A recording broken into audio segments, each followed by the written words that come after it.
네, 이 세상은 사실은 희망적이고 소망보다는 절망이 더 가득한 세상이 아닌가 아주 실감하는 그런 시대가 됐습니다. 노인에게도 중년에게도 또 청년들에게도 청소년들에게도 심지어는 어린아이에게도 희망이 보이지 않는 이런 사회, 정치도 또 경제도 문화도 국제관계에서 남북 문제에서도 심지어는 교회까지도 소망이 없어 보이는 그런 세태에 우리가 살고 있습니다. 그래서 그런지 우리나라는 지금 그 OECD 국가 중에서 자살률이 가장 높은 나라로 꼽고 있는 그런 뉴스들을 많이 접하셨을 것입니다. 특별히 부산은 자살률에 상당히 앞서고 있는 별걸 다 앞서고 있는 그런 도시에 우리가 살고 있는데 이 시간 KN 뉴스에서 부산의 자살 실태를 보도하는 내용을 한번 이 세상이 얼마나 참 희망이 없는가를 잠시 보겠습니다.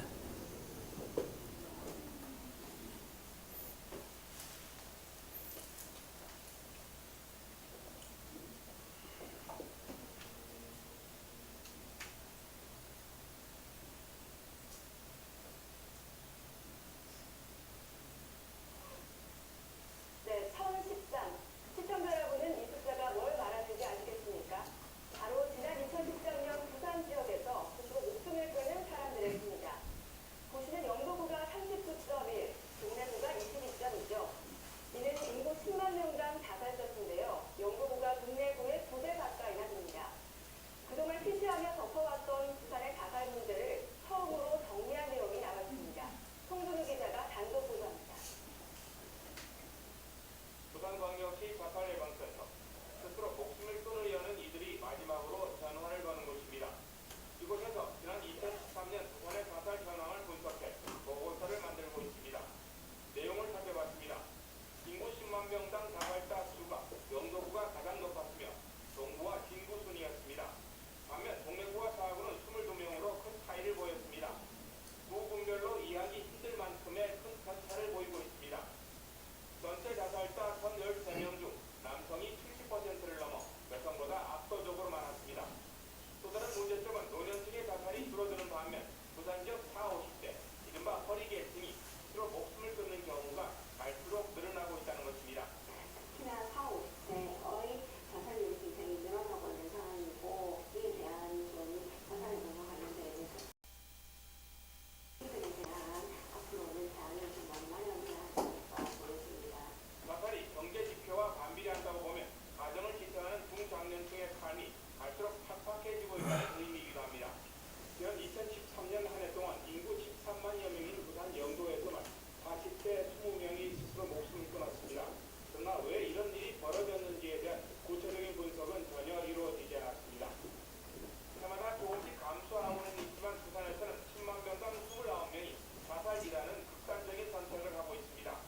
상황별, 연령별, 지역별, 연구 분석을 바탕으로 한 구체적인 대책 마련이 필요해 보입니다. 한두 가지의 요인이 되지 않은 것 같아요. 근데 복합적인 문제이기 때문에 전반에 의해서 이것을 풀어야 된다고 저는 생각을 합니다. 자살의 직접 원인으로는 전국적으로는 정신질환, 경제 등 이유 순이었는데 부산은 2위가 경제적 이유가 아닌 질병으로 나타나 눈길을 끌었습니다. KN은 송동입니다. 네, 오늘 그 사운드가 이 모니터에서만 나오는 사운드가 돼서 조금 여러분이 집중이 필요해서 오히려 더 효과가 있지 않나 이런 생각을 해봅니다. 이렇듯 이 사회가 스스로 목숨을 끊어야 하는 그런 절망에 다다른 사람들이 많다 하는 것은 오늘 이 시대에 우리 교회의 책임이라고 생각을 해야 될 것입니다. 교회가 버젓이 있는데 왜 이 사회에 많은 사람들이 절망하고 있는가? 그러면서 오늘 이 본문에서는 소망에 대한 이야기를 우리에게 하십니다.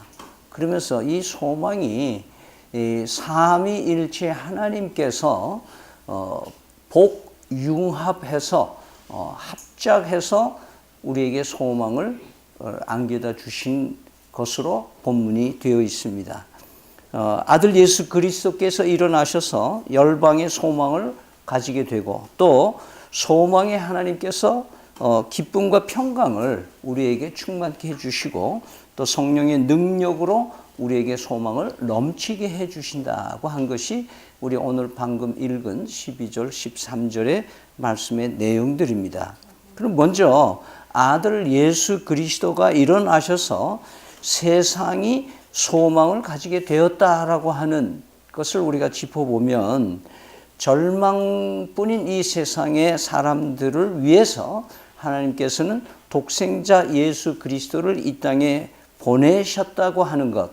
그래서 이 인용 말씀은 예수님 태어나시기 500년 전, 600년, 650년, 700년 전에 이사야 선지자를 통해서 우리에게 말씀하신 내용인데요. 이미 하나님께서는 소망이 없는 인간들을 향해서 메시아를 보내주셔서 인류를 구속할 것을 예고하시고 또 오랫동안 계획하셨던 것을 볼 수가 있습니다. 그래서 그분을 이새의 뿌리 이렇게 표현을 이사야서에서 얘기를 했는데요. 왜냐하면 이사야서는 예수라고 하는 그 그리스도라고 하는 것을 잘 몰랐어요. 그분이 누군지를 잘 모르기 때문에 하나님께서 알려주시는데 이새의 뿌리, 다시 말해서 이새라고 하는 사람의 자식들 가운데 그 후손들 가운데 메시아가 일으켜 세움을 받아서 메시아가 나올 것을 예고하고 있는 것을 말하고 있습니다. 그러면서 그 이새의 뿌리에서 나오는 사람에게 소망을 두게 한다, 둔다, 이러면 소망을 둔다. 이 말이 굉장히 쉬운 말인데 소망을 둔다라는 말과 예수 그리스도에게 소망을 둔다라는 말은 이것을 어려운 말로 상태 지속형이라 그렇게 얘기해요. 상태 지속형. 그러니까 절망 가운데 있는 사람들에게 예수 그리스도를 통해서 소망을 지속적으로 유지하게 해 주신다 그 말이에요. 그래서 소망을 둔다라는 표현을 하는 거죠. 그래서 예수 그리스도는 이 땅에 오셔서 다스리신다는 표현을 또 하고 있는데 다스리는 건 뭔가? 예수님은 고난을 다스리신 분이에요. 예수님은 죽음을 다스리신 분이에요. 예수님은 부활로서 미래를 다스리는 분이시다 이 말이에요. 그래서 그분을 왕중 왕이라고 말씀하시는 겁니다. 그러면서 이 예수 그리스도의 숨겨진 비밀 가운데 하나가 뭐냐면 십자가라고 하는 하나의 상징적인 얘기입니다. 오늘날 우리는 십자가를 목에다 걸고 귀에다 걸고 이 집에다 붙이기도 하고 우리도 앞에도 십자가 있고 여기도 십자가 있고 있는데 우리는 십자가를 예배하지는 않지만 우상은 아니지만 십자가를 통해서 우리는 뭘 느낄 수 있느냐? 거기에는 하나님이 내 죄를 얼마나 싫어하는지를 알려주시는 거예요. 십자가를 볼 때마다 저렇게 아들에게 저렇게 끔찍한 벌을 내 대신 내리신 예수님 그 모습을 보니 내가 참 못됐긴 못됐나 보다. 그렇게 자아를 알게 되고 성찰하게 되는 그것이 십자가의 상징적인 의미입니다. 또 동시에 이 십자가에는 하나님이 우리를 얼마나 사랑하셨으면 내가 못돼 먹었고 내가 벌받아야 할 자리에 당신 아들을 대신 희생시키시는 하나님이 우리를 얼마나 사랑하는가를 단순히 립 서비스만 하신 분이 아니고 실제로 아들 예수 그리스도를 십자가에 못 박게 죽게 하심으로 인해서 우리의 사랑을 확증하셨다고 로마서 5장 8절에 말씀하신 것처럼 십자가를 볼 때마다 하나님이 나를 사랑하는구나. 나는 남편 사랑도 못 받고 아내 사랑도 못 받고 자식들도 그렇고 부모 사랑도 못 받고 살았고 나는 천하에 나는 아무짝에도 못 쓸 사람이야 라고 하다가도 십자가를 보면 하나님이 날 사랑하시는구나. 하나님이 날 사랑하시는구나.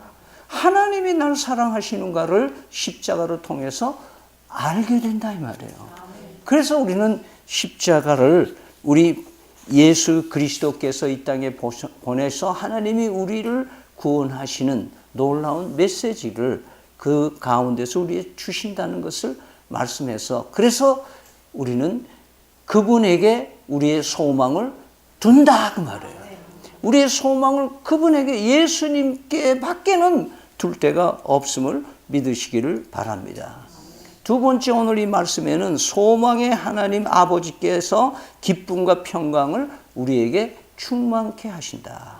하나님을 사랑의 하나님, 하나님은 사랑이시다라고 표현도 많이 하는데 오늘은 특별하게 소망의 하나님이시다. 근데 이 소망의 하나님은 우리가 죄인이든 죄인이 아니든 관계없이 우리 사람들에게 뭘 주신다? 기쁨과 평강을 주시기를 원하시는 하나님이시다라고 말씀하시는 거예요. 얼마나 멋있는 하나님이신가를 우리에게 말씀하는 것이죠. 즉 아들 예수 그리스도에게 소망을 두는 그 자녀들에게 미래를 보장하신다 그 말이에요. 아들 예수 그리스도에게 소망을 두는 자들에게는 기쁨과 평강을 충만케 해주시는 하나님이시다라고 말씀합니다. 우리 아버지는 소망의 하나님이시기에 우리를 실망시킨 적이 없습니다. 우리는 조속으로 하나님을 실망하게 하고 아버지를 마음에 아프게 하는 그런 죄인들이지만은 하나님은 우리를 날마다 긍휼로 보시고 우리가 기뻐하시기를 원하시는 거예요. 그래서 때때로 우리는 실망하고 아파할 때는 있어요. 그래서 우리는 하나님을 잘 모르기 때문에 하나님에 대해서 오해하고 있는 부분들도 많이 있어요. 그러나 하나님은 우리가 근심하고 걱정하고 슬퍼하고 아파하고 이런 거를 하나님이 원하시는 분이 아니다 이거예요. 그게 하나님의 본심이 아니라 그러시는 거예요. 에레미야 애가 3장 32절 32절에는 이런 말씀이 있어요. 그가 비록 근심하나 그의 풍부한 인자하심에 따라 긍휼히 여기실 것임이라. 주께서 인생으로 고생하게 하시며 근심하게 하심은 본심이 아니시로다. 그렇게 말씀하죠. 인자가 뭡니까? 그 언약적 사랑, 언약적 사랑을 우리가 그 긍휼이라고 얘기하는데 그것은 뭐냐면 언약적 사랑이라는 건 뭐는 내가 내 몸으로 낳은 자식에 대해서 내 마음은 항상 인자가 발동한다 그 말이죠. 그러니까 하나님은 예수 그리스도를 통해서 우리를 낳으셔서 우리를 자녀로 삼으셨기 때문에 우리는 언약의 자녀인 줄 믿습니다. 그렇기 때문에 하나님은 그 자녀들을 향해서 항상 인자하심을 펴시는 거예요. 그러면서 그는 언제든지 연약하고 넘어지고 자기한테 원망하더라도 품어주시는 인자심이 있으신 하나님이시라고 말씀합니다. 오늘 예레미야 애가에서는 그 긍휼하심이 또 풍부하다 그러는데 긍휼함은 뭐예요? 쉽게 말해서 불쌍히 여긴다 그 말이에요. 불쌍히 여긴다. 이 불쌍히 사람을 보고 불쌍히 여기는 마음은 사랑의 또 다른 동전의 다른 모습인 것을 우리는 압니다. 여러분이 자녀를 키울 때 속색이고 막 그러다 보면 어떨 때는 화도 나고 막 그러다 보면 어쩌다 보면 뭐예요? 치근한 마음, 참 불쌍하다. 내가 잘 못해줘서 저렇게 고생하는구나. 이런 마음이 들 때도 있을 거 아니에요? 그 마음이 자식이 불쌍한 거예요. 그건 부모의 마음이에요. 하나님의 마음은 우리를 보실 때 불쌍히 여기시는 거예요. 지가 잘 못나서 지가 이 못된 짓 하고 지가 속썩여가지고 지절로 지가 벌을 벗어들여 놓고는 그 힘들어하는 모습을 보는 그 아버지의 마음은 그 불쌍히 여기신다는 거예요. 어느 부모가 자식이 잘못되면 그래 싸다 까불 때 알아봤다 그러면서 고소해하는 사람이 누가 있어요? 그거는 부모이길 포기하는 사람이에요. 하나님은 그 인자와 긍휼하심이 풍요로우신 하나님이시기 때문에 우리가 고통 속에 있기를 원하시는 분이 아니다 이 말이에요. 때로는 우리 스스로 고통을 선택해서 헤매기는 하지만 그것을 허용하시는 것은 하나님이 원래 본심은 아니시다는 걸 여러분 믿으시기를 바랍니다. 하나님은 부활하신 예수 그리스도 안에서 우리가 기쁨과 평강을 충만히 누리시기를 원하시는 아버지이신 것을 믿으시기를 바랍니다.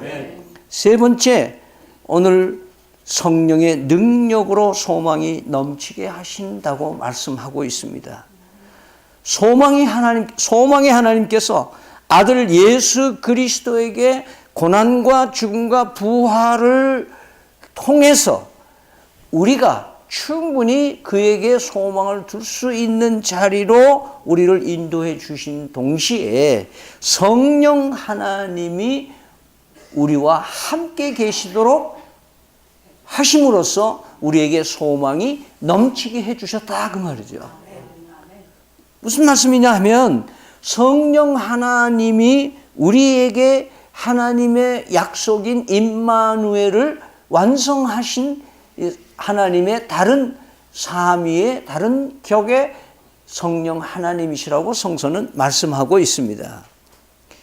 왜냐하면 하나님은 우리 인간들이 하나님을 떠나서는 아무것도 할 수 없다는 것을 너무 잘 아신 거예요. 탕자의 비유에서도 말씀하시잖아요. 아버지를 떠나면 당장은 뭐 지가 좋은 것 같아도 고생바가지인 거예요. 아버지를 떠나서 행복이 없는 거예요. 아버지 품에 있을 때가 가장 행복하다는 것을 떠나본 사람은 아는 거예요. 그래서 하나님께서는 이 하나님을 떠나서 살 수 없는데 우리 성향은 어떠냐? 우리의 이 본질상 진노의 자녀로 태어나가지고 우리의 속에는 항상 죄성이 있어요. 그래 항상 우리는 하나님의 품을 떠나려고 하는 성향을 늘 가지고 있는 거예요.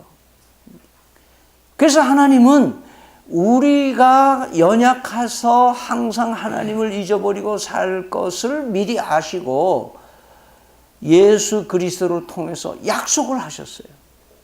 그것이 예수님께서 이런 말씀을 하시는 거예요. 요한복음 14장과 16장에 보면은 내가 떠나가는 것이 너희에게 유익하다.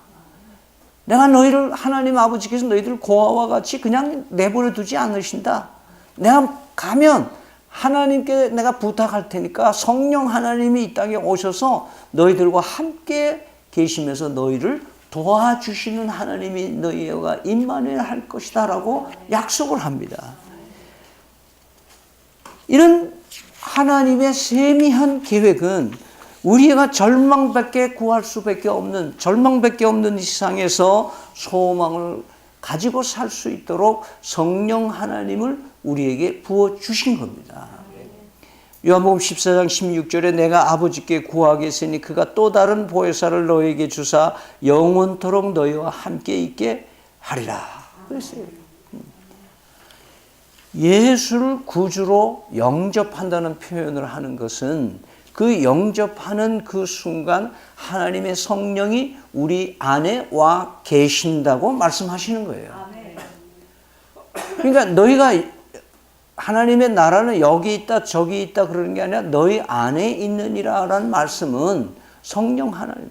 바울 사도가 하도 사람들이 무질서하게 살아가니까 고린도 교회에다 그런 얘기하는 거 아니에요. 야 너희들이 성령의 전인 줄 몰라? 성령 하나님이 너희 몸 안에 계시는데 너희와 같이 계시잖아. 근데 성령 하나님이 너희 안에 계신데 너희들이 몸을 아무렇게나 굴려서 되겠어? 그런 표현으로 우리에게 권고하신 말씀이 있는 거예요. 성령 하나님이 우리와 함께 하시는 줄 믿으시기를 바랍니다.